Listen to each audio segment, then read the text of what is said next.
What's up, everybody? I'm back, and in this video I'm going to go over a little boat that I've was able to get my hands on. This one is called the Crescent CK1 Venture, and this boat's going to be more like a river style fisher for me, so I just wanted to kind of do a quick walkthrough for you guys, and I will be doing an on-water review on this this entire platform. So right now all I'm going to do is just kind of walk through it, and I know it's a little bit of a departure from some of the whitewater and some of the other reviews that I've done on my channel, but you know what, this is something that I do paddle. I do like this company. I do really like this boat, by the way. I paddle this boat on several different occasions, so I'm going to tell you some of the likes and dislikes that I do have on the CK1, so you guys stay tuned and kind of watch throughout. And then there's some things I didn't like on it, there's some things I do like on it, but you know, spoiler alert, I really like the boat a lot. So yeah, I'm gonna give it a walkthrough, and yeah, so it's called the CK1 Venture. Name your adventure is kind of like the going theme of this boat. But yeah, I'll go ahead and start here in the back. So starting back here in the back, I'm going to go ahead and start. This area right here is for like a transom mount. For you guys that don't know, that's for like mounting a trolling motor, and that's why it's flat back here. So yeah, that's what that little area there for. So it's a nice flat area. It gives you the ability to add a trolling motor to the back of it. Drain plug, you know, it does have a nice molded in drain plug. I'm a big fan of molded in drain plugs. I don't like the bolt-in ones. They have the you know, even though this is so high out of the water, I'm not worried about it being submerged and leaking anyway.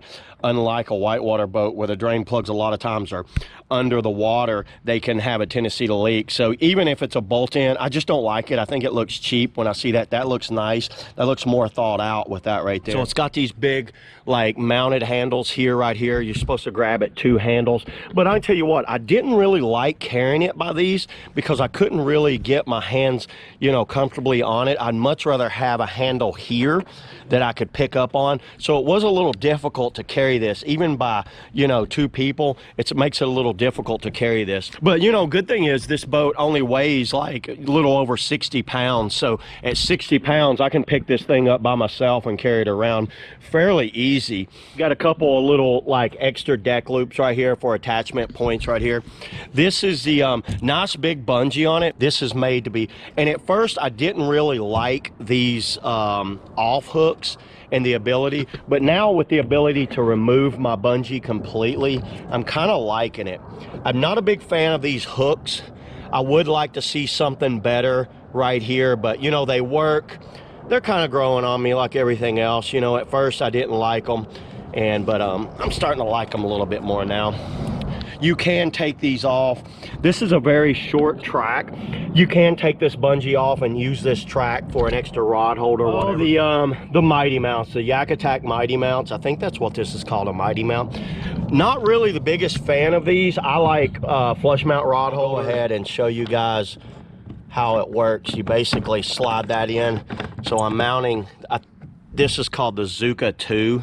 Is the name of this. This is a Yak Attack product. It's a rod holder, works really well. So you can see that that does work well there. It's in a good location right behind you, so I do like it. They did grow on me, you know. After a while, I kind of got used to them. I'd still rather have flush mount rod holders. Crescent was really good about mounting these farther over now, so they're closer to the edge here, and that gives you another platform right there. Moving on, all the scuppers. Yeah, so this is a very well-designed scupper system. If you look, there's a slight tilt that comes down and it goes into here, and it adds a type of rocker because this boat has a nice rocker profile in the stern. It lifts that stern up, which helps those scuppers drain easier. Good, well thought out, very well designed. Good design on that, because what a lot of manufacturers, they'll have that area real low. So when that area is low, they have to either add another scupper back here, or the water doesn't drain in the scuppers properly. So I'm a big fan of that. Very nice design on that. Another little area here, and what I'd found with these, and these were basically, it could be an extra cup holder. So this can actually be like an extra cup holder here. That can be an extra cup holder. What that does really well is, so I got my rod here. Check out So I'll run, there's gear tracks up here, and I'll run a roto grip up here for the paddle mount. But watch how it holds my rod, and then watch this. That's a nice feature right there. I like that. I like that a lot. I'm able to lock my rods in right there, and that worked out really well, because when you're river fishing, you want to kind of keep everything, you know, when the rapids get a little burly. And a lot of times I won't have but like 1 or 2 rods on me. Also a spinning rod fits in there. I tested it. So yeah, ain't that cool? I like that. That's actually pretty nice. I like how that kind of locks down in there like that. Moving on, nice little drainage pocket here. So there's an extra little pocket here. You could put like sunglasses, extra lures, whatever you got right there. The Crescent seat. The Crescent seat's a pretty decent seat. It's not, you know, it's not on par with like some of the higher end boats out there, but you know, it is an $8.99 boat, so comparable. It's a pretty solid seat, has a nice bend to it, and I've used these seats in the past. I really like them. They do have foam in them. That's one thing you want to look at, is if a boat has the foam, if a seat has foam in it. One thing I didn't like is this attachment. I am not a fan of this attachment. I've definitely spoke my mind to Crescent about how that attaches right there. It attaches into an insert here, goes around and wraps around the seat, but because of this, it kind of comes undone a little bit. I will be moving that. I'll move that around and make it where it's more of a down pull. One thing I'd like to see there, this thing has a very loose fit to it. I would want to pad this out, make that a little quieter when it moves around. Water bottle holder right here, very easy to get in one-handed, kind of get it in and out. I like it. A little padding there, and the reason's a padding there is because there's a spin weld under it. When you mold a boat, you have to vent tube it, and I looked around and I don't see a vent tube anywhere on this boat, so that lets me know they're venting out of one of these, maybe both of them. I don't want to peel those off, but I'm guessing that's been vent tubed right there, and then they covered it up. Kind of a smart thing to do. I like that, very smart, because that's kind of an extra piece that comes in a lot of traction pads. Oh yeah, and you know, another big scupper hole right there. On the traction pads, I noticed they recess this more, so it gives kind of a good grip even without the traction pads. But there will be a traction pad kit available for this aftermarket, so you'll be able to buy the traction pad. Hey, speaking of aftermarket, you see these things right here? You notice these little dots right here? What these dots do, you'll be able to buy this little pouch, that little Crescent pouch, and mount it aftermarket on there. That's a cool little feature right there. Select designs, nice foot braces, easy to adjust. I can adjust them sitting in the boat with my foot, push them down, slide them up. I do like the foot braces, nice and sturdy. Yak Attack gear tracks right here. I usually run just one roto grip right there. Nice gear tracks. It looks to be, you know, like almost a 2-foot gear track. Yeah, moving on up. That's a recessed rod holder. So what that is, that's for a fishing rod. And if you look, you can put your rod right there on your seat, and that'll help the rod just kind of rest right there. It keeps it somewhat there. You know, it's nothing that I would use that much. I kind of like setting my rods off to the side personally. Recess there. Another nice drainage point. Check this out. There's a pocket built in this. It is a waterproof zipper, but I don't think it's fully waterproof. I think it's like splash proof. It is stitched, so it's like a splash proof. This is somewhat water repellent, this cover right here. So I do like that. I do like that cover, and it is a removable cover, so you can see, you can open that tank well up. One thing I've noticed, there's not an area to put a hatch in this. Maybe a 4-inch hatch right there. Maybe a 4-inch hatch right there. There's no area to put a hatch anywhere in this boat because of the design of this. If it was me, I would have flattened that area out a little more. That way you could put a 4-inch hatch or a 6-inch hatch in the back. But you know, that's not that big of a deal. If you want a boat this size with a hatch, you know, get you a light tackle. And then you see that, and one thing that they did, they built that little paddle park in there. I do like that paddle park. That works. That's nothing like new. I've seen that on other models before, but you know what? If something works, stay with it. I like that. I like being able to just kind of toss my paddle in there real quick while I'm paddling. I use these roto grips a lot. So a lot of times I'll just throw there. Those roto grips are cheap. They're available at React Attack. There's a lot of rails on this boat, so it's easy to toss one in a rail right there. But that is nice for someone that doesn't have it, to just be able to throw your paddle in there pretty quickly. That's pretty cool. I like that. The position of this handle is straight instead of, like, what is that, vertical instead of horizontal. If it was a horizontal handle, it'd be so much easier to grab hold of.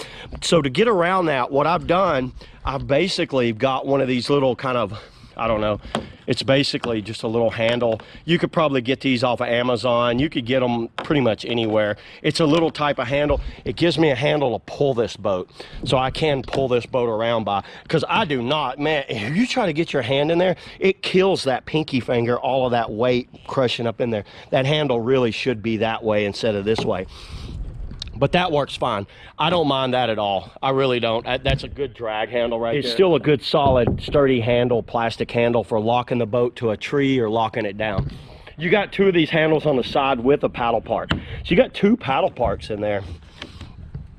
Yeah, so there's the paddle park. And these little things were not supposed to be on this boat, from what I understand. This is for a seat riser. So this is a removable seat for you guys. So this seat is removable. As you see, you can remove that seat. You can add a seat riser to it, and that's what these things, I don't think they'll be shipped that way. And, you know, this is a demo boat, so, you know, they added those basically so he could test out the risers and try out all the different stuff on it. But yeah, I really like the platform. Nice tank well storage. Very impressive on a tank well storage in the back. Really large, wide tank well storage. I think that's pretty much everything on the deck. Let me roll it over and let you guys see the hull. Now this hull, this is a very interesting hull. I'm really impressed with this hull. It's got a generous amount of rocker up here with a nice bulbous area here for punching through waves, and nothing's going to surprise you because the keel isn't so like bold up here. It's like the rocker comes up and then it flattens out on this little surface here. These channels, those are called kiss-offs. That's for structure. A lot of kiss-offs. And what that does, that adds structure to that hull. That's actually a really good idea, to add kiss-offs at the bottom. It adds structure to the hull. So yeah, there's not a super defined keel line in this boat, as you can notice. The keel line drops down, you know, shortly here. And man, there's no skid plate on this boat. I really wish there was a skid plate on there. I've definitely went on to Crescent about adding a skid plate to it. It needs some sort of skid plate, but you can get some aftermarket stuff. Keel guard, I think it's called like gator guard or something like that. So there is aftermarket stuff that you can add on this. You could probably get a cart. The good thing is this boat is very light, so you can carry it anyway, so I'm not really worried about dragging it that much.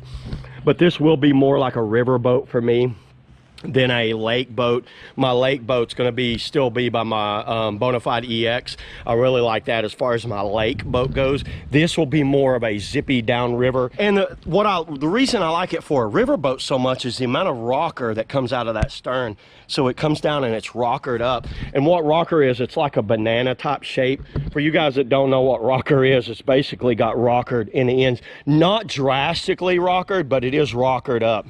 But you can see that keel, how that keel's defined. This helps it with tracking, and all of this adds structure to the boat.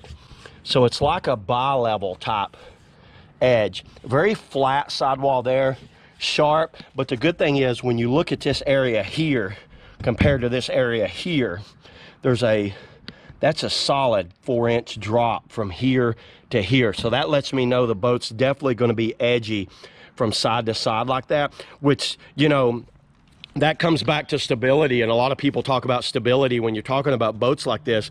So it's going to rock like that, but the stability, it's going to give it the ability to paddle quicker. So it's going to have this ability to like zip around and be more nimble. And that's what interests me. I like a boat that's very very fun to paddle. Not really, you know, you don't have to, for me, I'm not looking for a boat that's crazy stable that kind of compensates for my lack of paddling. I like a boat that's easy, that's very, very fun to paddle. And this boat is very fun to paddle. I will be doing an on-water review, but looking over, I think that's pretty much it. That's everything on the hull. Let me roll it back over here. Yeah, and you can see how rockered that thing is. It's very rockered in there. All right, everybody, I appreciate y'all for watching, and that's pretty much my walkthrough of the Crescent Kayaks CK1. These are available now. You're available to pick them up. There's several dealers throughout the U.S. that are carrying these boats. It is coming in at $8.99. I will throw some specs up that what Crescent has of the boat. I think it's 11 foot. Weight capacity is at 400 pounds. I'm not sure on the width, but I'll post those specs up now. I'll post up the specs now and let you guys look over it. All right, everybody, I appreciate. Oh, and I noticed there's no rudder support. So there is no rudder support, and a lot of people that are buying an $8.99 boat, you're probably not putting a rudder on it anyway. So there's no way of running internal, like anything internal. So good luck if you guys can figure that out. Good luck to you. But personally, I wouldn't put holes in this boat. I wouldn't put a hatch in it personally. If I do put a hatch, I might, like I said, I might put a little 4-inch hatch right here just to add some extra storage in there, but I doubt it. But yeah, thanks a lot, guys. Thanks for watching, and I'll catch you guys next time.